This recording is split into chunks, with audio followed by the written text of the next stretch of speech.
Hello everyone, আসসালামু আলাইকুম। সকলকে all job news and education চ্যানেলে স্বাগত জানাই। আপনারা যারা আমার চ্যানেলে নতুন তারা অবশ্যই আমার চ্যানেলটিকে সাবস্ক্রাইব করে দিবেন, আর যারা অলরেডি সাবস্ক্রাইব করে দিয়েছেন তাদেরকে অসংখ্য ধন্যবাদ। আপনারা সকলেই জানেন যে প্রাথমিকের বৃত্তি পরীক্ষার ফলাফল প্রকাশের কথা ছিল 9 জুলাই, কিন্তু আমরা দেখতে পাচ্ছি যে পরীক্ষার ফলাফল প্রকাশিত হয়নি। প্রকাশের আগেই প্রাথমিক বৃত্তি পরীক্ষার ফল ফাঁস হয়েছে, এরকম একটি তথ্য আমরা দেখতে পাচ্ছি।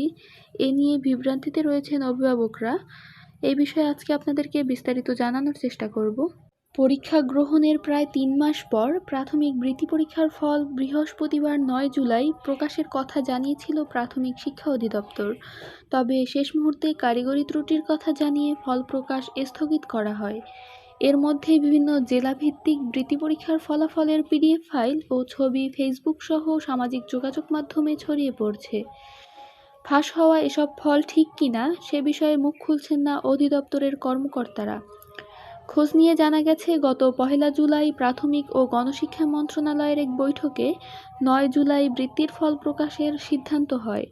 সে অনুযায়ী অধিদপ্তর ফল প্রস্তুত করে, তবে কারিগরি ত্রুটির কথা জানিয়ে এদিন ফল প্রকাশ করা হয়নি। আগামী 12 জুলাই ফল প্রকাশের সম্ভাব্য নতুন তারিখ নির্ধারণ করেছে অধিদপ্তর। প্রাথমিক শিক্ষা অধিদপ্তরের মহাপরিচালক শাহিনা ফেরদৌসী জাগো নিউজকে বলেন, বৃত্তি পরীক্ষার ফল আজ প্রকাশিত হচ্ছে না। আগামী সপ্তাহের শুরুতে ফল প্রকাশের সম্ভাবনা রয়েছে। দিনক্ষণ চূড়ান্ত হলে প্রাথমিক ও গণশিক্ষা মন্ত্রণালয় বিজ্ঞপ্তির মাধ্যমে জানিয়ে দিবে। মন্ত্রণালয় ও অধিদপ্তর ফল প্রকাশ না হওয়ার কথা জানালেও বিভিন্ন জেলা ও উপজেলা ভিত্তিক ফলাফলের পিডিএফ কপি ও ছবি ফেসবুক সহ বিভিন্ন যোগাযোগ মাধ্যমে ছড়িয়ে পড়েছে। অনেকেই নিজের সন্তান বৃত্তি পেয়েছে জানিয়ে ফেসবুকে আনন্দ প্রকাশ করেছেন, কেউ কেউ মিষ্টিও বিতরণ করেছেন।